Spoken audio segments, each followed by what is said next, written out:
जब हम बच्चे थे रंगीन पेंसिल, इरेजर और शार्पनर देखकर हमेशा आकर्षित होते थे और कुछ बच्चों के लिए तो नया पेंसिल और कंपास बॉक्स ही स्कूल जाने का एकमात्र प्रोत्साहन होता है। आज मैं आपके लिए जो केस स्टडी लाया हूँ उसकी आइडिया मुझे मेरे घर से ही एक दिन अचानक क्लिक हुआ यूँ कि एक दिन मुझे मेरे काम के लिए पेंसिल चाहिए थी जो कि मैंने मेरे वाइफ से मांगी और उसने मुझे एक कलरफुल पेंसिल थमा दी जो दिखने में मुझे काफ़ी अच्छी लगी। और फिर मुझे क्लिक हुआ कि इसी नाम के क्रेयॉन्स और चॉक्स भी मैंने अपने घर में देखे हैं जो वाइफ ने हमारी 2 साल की डॉटर के लिए रखे हुए थे। हम बात कर रहे हैं गुजरात की एक छोटी जगह उमरगांव की कंपनी डोम्स की, जो कि स्कूल्स और आर्ट स्टेशनरी मार्केट में आज नंबर 1 की पोजीशन पर है। यह केस स्टडी इसलिए भी इंस्पिरेशनल है कि डोम्स ने सिर्फ 15 साल के अंदर मार्केट लीडरशिप हासिल कर दी है, वो भी 90 साल पुरानी कैमलिन और 64 साल पुरानी हिंदुस्तान पेंसिल्स के होते हुए, जिसकी अप्सरा और नटराज पेंसिल हम सब ने यूज की हुई है। डोम स्टेशनरी की शुरुआत 2008 में हुई थी, लेकिन इसकी स्टोरी 1975 से शुरू होती है जब रसिक लाल रवेसिया उस वक्त मुंबई की एक स्टेशनरी कंपनी में काम करते थे और जो अचानक एक दिन अपनी नौकरी छोड़ने का सोचते हैं और उमरगांव में शिफ्ट होने का मन बना लेते हैं। इसी तरह एक दिन वे अपने मित्र मनसुख लाल से मिलते हैं जो उस वक्त एक छोटा कारोबार करते थे और उनसे मिलकर एक बिजनेस प्लान बनाने की शुरुआत करते हैं। रसिक लाल जिन्हें मुंबई की स्टेशनरी कंपनी में नौकरी करने का एक्सपीरियंस था, इसलिए उन्हें पता था कि बड़ी कंपनियां खुद अपने प्रोडक्ट्स नहीं बनाती, वे छोटे कारखानों में अपने प्रोडक्ट्स बनवाकर उन पे अपना ब्रांड नेम लगाकर बेचती है। इसलिए उन्होंने 1975 में एक छोटा पेंसिल बनाने का मैन्युफैक्चरिंग यूनिट खोला। उस वक्त गुजरात सरकार छोटे कारोबार शुरू करने के लिए प्रोत्साहन दे रही थी। ऐसी एक स्कीम में दोनों दोस्तों ने गुजरात स्टेट फाइनेंस कॉरपोरेशन से लोन लेकर अपना प्रोजेक्ट स्टार्ट किया। इसी तरह आरआर पेंसिल्स की स्थापना हुई। कुछ सालों में उनका बिजनेस सक्सेस होता नजर आ रहा था। फिर रसिक लाल ने अपने भाई हर्षद और मनसुख लाल ने अपने छोटे भाई सुरेश को भी इस बिजनेस में हाथ बटाने ला दिया था। दोनों दोस्तों की पार्टनरशिप बिजनेस आज एक बहुत बड़े स्टेशनरी ग्रुप में तब्दील हो गई है, लेकिन वह आज भी एक फैमिली रन बिजनेस है जिसमें दोनों फाउंडर्स के भाई और उनके बेटा बेटी एक साथ मिलकर अपने व्यवसाय को आगे बढ़ाने में काम कर रहे हैं। 1970 के दशक में 1 डजन से भी ज़्यादा पेंसिल कंपनीज मौजूद थी। कुछ बड़ी कंपनियों में Hindustan pencil, Camlin, Lion pencil और रैबिट पेंसिल्स के नाम शामिल थे। रसिक लाल भी अपने खुद के ब्रांड नेम के साथ में मार्केट में पेंसिल्स डिस्ट्रीब्यूट करना चाहते थे, लेकिन ब्रांड नेम खड़ा करने में पैसा लगाना उन्हें रिस्की लग रहा था, इसलिए उन्होंने OEM रूट अपनाया। इस बिजनेस मॉडल में वे भारत की उस वक्त की लीडिंग ब्रांड जैसे कैमलिन और दूसरी कंपनियों को उनके ब्रांड नेम के साथ में पेंसिल बनाकर देते थे। उनका क्वालिटी प्रोडक्ट मैन्युफैक्चरिंग पर पूरा जोर था, इसलिए भारत की बड़ी कंपनियां उनसे पेंसिल बनवा कर लेती थी। 1980 तक आरआर पेंसिल्स का टर्नओवर कुछ लाखों तक पहुंच गया था। पेंसिल में लगने वाली लीड अहमदाबाद की कंपनी से खरीदते थे और लकड़ी केरला और दूसरी जगहों से मंगवाते थे। हालांकि कुछ पेंसिल मैन्युफैक्चरर ने उस वक्त अपनी दुकानें बंद कर दी थी, लेकिन आरआर पेंसिल ने सरवाइव किया और आगे बढ़ती रही। वे उस वक्त भी कोई एडवर्टाइजमेंट या मार्केटिंग पर खर्चा नहीं करते थे। वे अपनी ऑपरेशन और लॉजिस्टिक स्ट्रेटजीज पर काम करके अपने प्रोडक्ट कॉस्ट को कंट्रोल में रखते हुए अपने कस्टमर को सही दाम में बेस्ट क्वालिटी प्रोडक्ट्स डिलीवर करते थे। ये स्ट्रेटजी उनकी काफ़ी कारगर रही। शुरुआत से ही मनसुख लाल और रसिक लाल अपने घर का खर्चा चलाने जितना ही पैसा अपनी कंपनी से सैलरी के तौर पर निकाला करते थे और प्रॉफिट का बड़ा हिस्सा फिर से ही अपनी कंपनी में लगा देते थे। इससे कंपनी को अच्छी टेक्नोलॉजी वाली मशीनरी को अपग्रेड करने में और अपने बिजनेस को ग्रो करने में काफ़ी मदद मिली। इसी तरह आरआर पेंसिल 1990 के दशक की शुरुआत में right fine pencil private limited में तब्दील हो गया। वे अपने नाम को ग्लोबल अपील ही नहीं देना चाहते थे, अपनी टेक्नोलॉजी को भी ग्लोबल स्तर पर लाना चाहते थे। 1990 के दशक में ही रसिक लाल और मनसुख लाल ने अपनी पेंसिल की क्वालिटी को और ज़्यादा इम्प्रूव करने के लिए पॉलीमर पेंसिल मैन्युफैक्चर करने वाली टेक्नोलॉजी में इन्वेस्ट किया।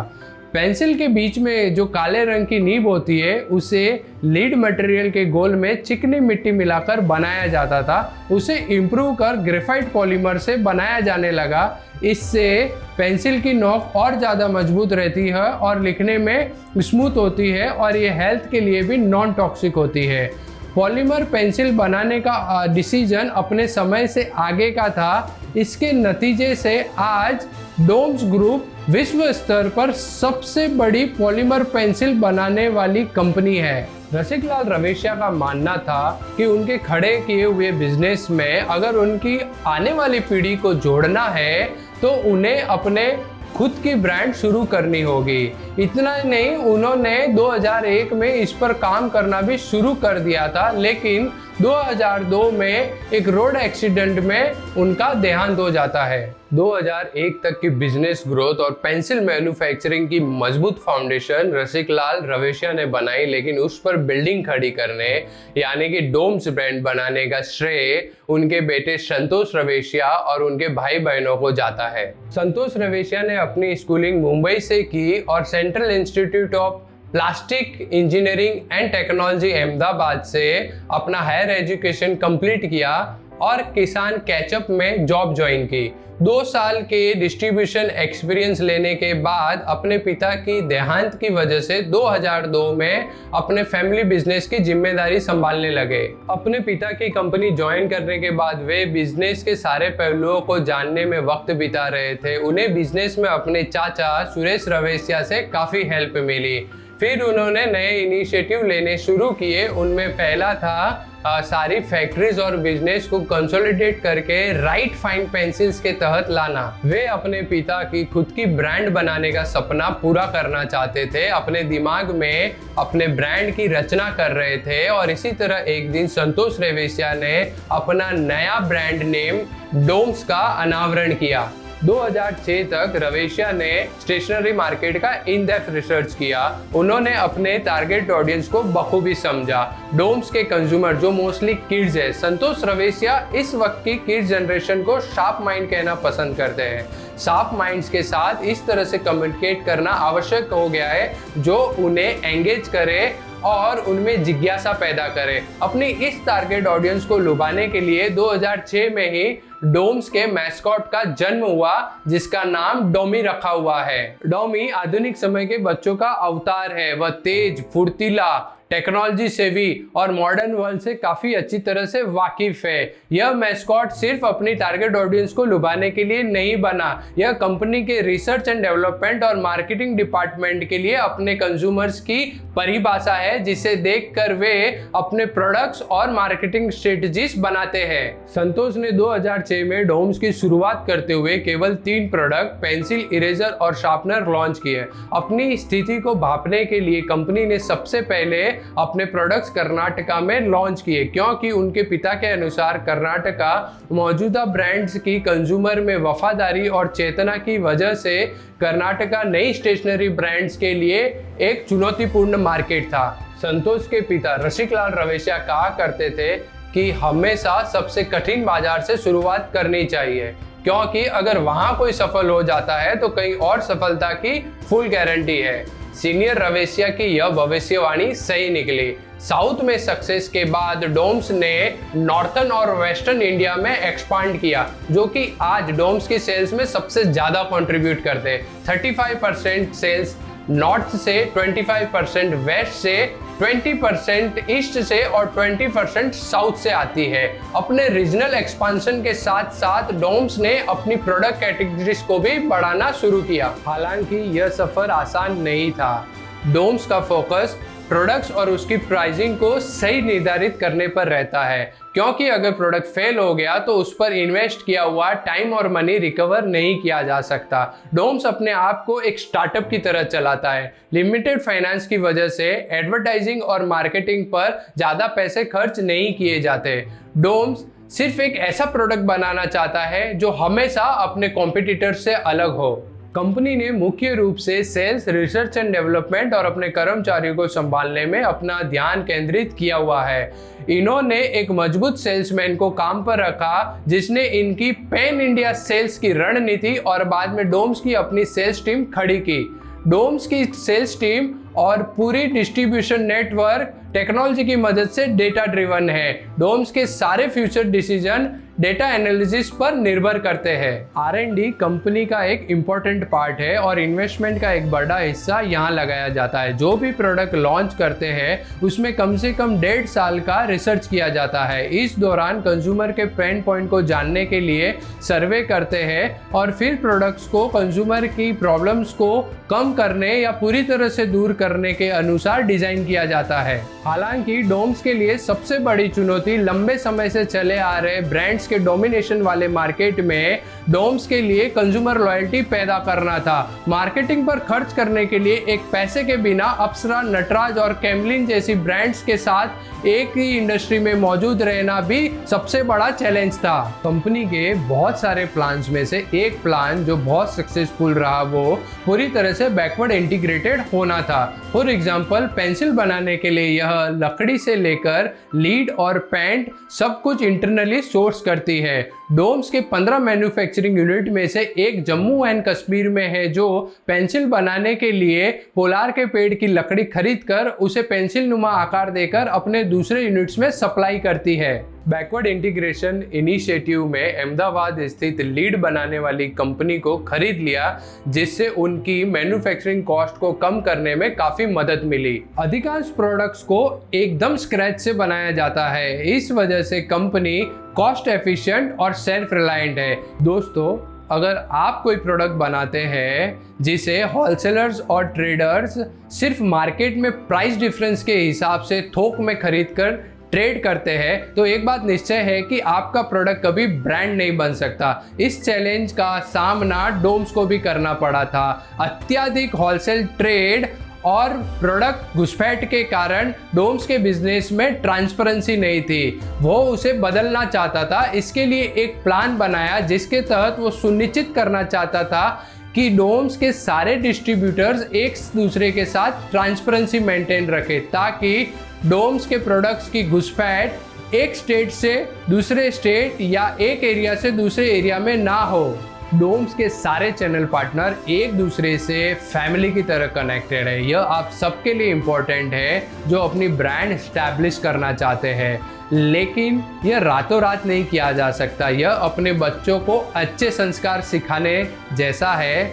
इसे करने में लंबे समय तक निरंतर प्रयास करने होंगे। 2012 में पायनियर स्टेशनरी कंपनी को खरीदकर डोम्स इनऑर्गेनिक एक्सपांशन भी कर रही है। यह company notebook, colouring book, scrap book, craft book और प्रोजेक्ट्स बुक्स बनाती है। इससे उन्हें स्कूल्स में एंट्री करने का मौका मिला। डोम्स नए प्रोडक्ट वर्टिकल्स इंट्रोड्यूस करके और मौजूदा प्रोडक्ट्स की वैरायटी को बढ़ाकर प्रीमियम सेगमेंट में भी प्रवेश कर रहा है। हालांकि भारत जैसी प्राइस कॉन्शियस इकोनॉमी में जहां ग्राहक ब्रांड की सस्ती या फिर महंगी छवि के हिसाब से प्रोडक्ट्स को चूज करता है, इसलिए इस तरह दोनों सेगमेंट में मौजूद रहना ब्रांड लॉयल्टी में बाधा डाल सकता है। लेकिन संतोष रवेशिया का मानना है कि अगर ग्राहक को वैल्यू फॉर मनी दी जाए तो और कुछ मायने नहीं रखता। डोम्स के प्रीमियम सेगमेंट वाले प्रोडक्ट्स भी अच्छा कर सकते हैं। इसका प्राइमरी रीजन ये भी है कि आजकल के माता पिता अपने बच्चों को बेस्ट ऑफ बेस्ट चीजें देना चाहते हैं। अब तक की केस स्टडी काफी लर्निंगफुल और इंस्पिरेशनल रही। अब कुछ महत्वपूर्ण पॉइंट ब्रीफली कवर करने जा रहा हूँ।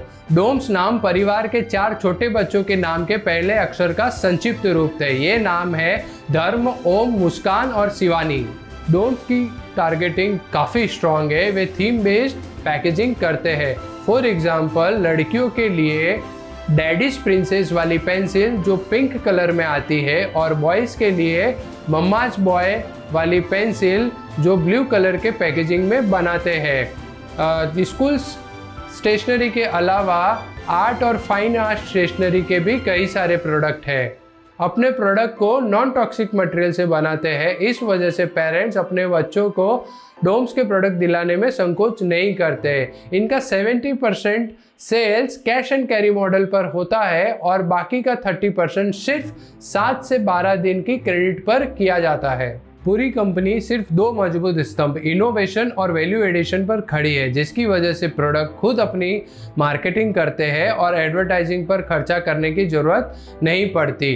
डोम्स अपने प्रोडक्ट्स और पैकेजिंग पर ब्राइट और नियॉन कलर का और अट्रैक्टिव डिज़ाइन का उपयोग करती है, जिससे इनके प्रोडक्ट काफ़ी अलग भी दिखते हैं।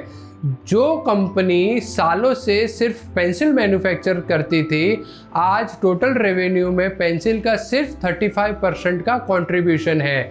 अपने किफ़ायती दाम और इनोवेटिव प्रोडक्ट्स की वजह से भारत की पुरानी ब्रांड्स के साथ साथ चाइना के सस्ते और नॉन ब्रांडेड प्रोडक्ट्स को खदेड़ने में भी डोम्स सफल रही है। डोम्स की सक्सेस के राज फैमिली की यूनिटी और उनके ज्वाइंट एफर्ट्स में भी छुपे हैं। दोनों परिवार के प्रत्येक सदस्य ने कंपनी के विभिन्न क्षेत्रों को विकसित करने की रेस्पॉन्सिबिलिटी ली हुई है।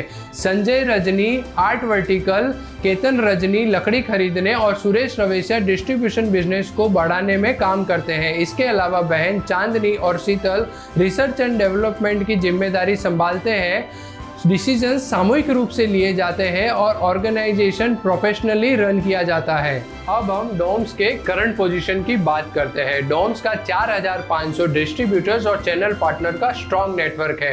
15 से ज़्यादा मैन्युफैक्चरिंग यूनिट है। 6000 से ज़्यादा एम्प्लॉयज़ को रोजगार देती है। 50 से ज़्यादा कंट्रीज में इनका प्रेजेंस है और 500 से ज़्यादा प्रोडक्ट एसक्यूज मार्केट में मौजूद है।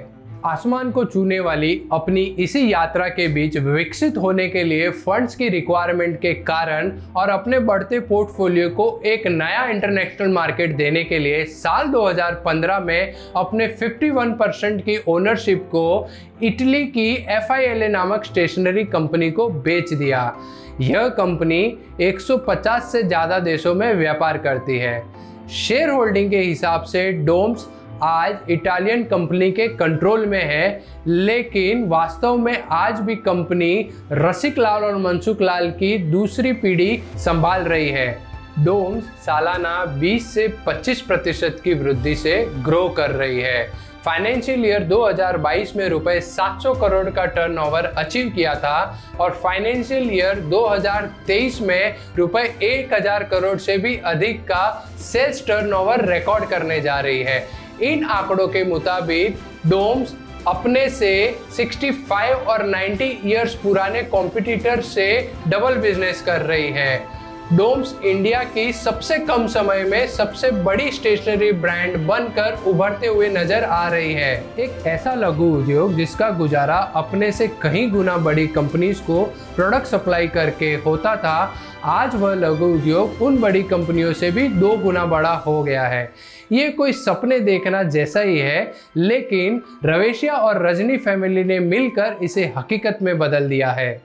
अगर आप ऐसी ही marketing and business case studies के तलाश में रहते हैं तो हमारा चैनल ज़रूर सब्सक्राइब करें, जिससे मेरे आने वाली एक्साइटिंग बिजनेस स्टोरीज का नोटिफिकेशन आपको मिल सके। धन्यवाद।